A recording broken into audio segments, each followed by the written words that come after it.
माँ करवा की कहानी। एक ख्याति प्राप्त साहूकार था जिसके 7 बेटे और एक बेटी थी। 7 भाइयों की अकेली बहन करवा सबकी लाडली थी।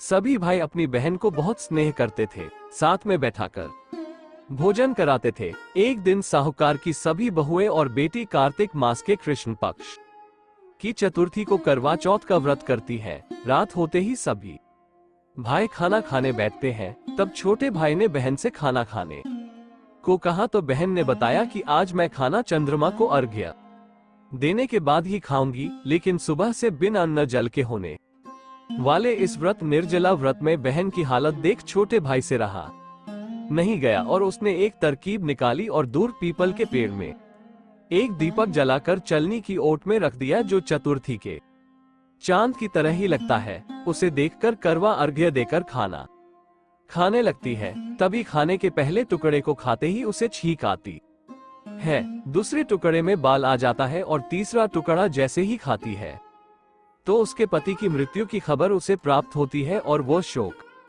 में डूब जाती है। इस सभी घटनाक्रम को देख रही करवा की भाभी ने उसके भाई द्वारा बनाए गए दीपक के चंद्रमा के बारे में सच्चाई बताई और कहा कि गलत तरीके से व्रत के टूटने की वजह से देवता नाराज हो गए हैं। इस बात से दुखी करवा अपने पति का अंतिम संस्कार न करने का निश्चय करती है और अपने सतीत्व से उन्हें पुनः जीवित करने का प्रण लेती है। इस प्रकार पूरे 1 वर्ष तक वो अपने पति के शव के पास बैठकर देखभाल करती है और पति के ऊपर उगने वाली सुईनुमा घास को एकत्र करती रहती है।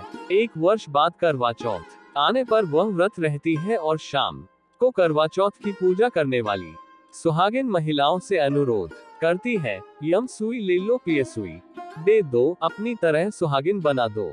उसकी यह बात सुहागिन नहीं मानती।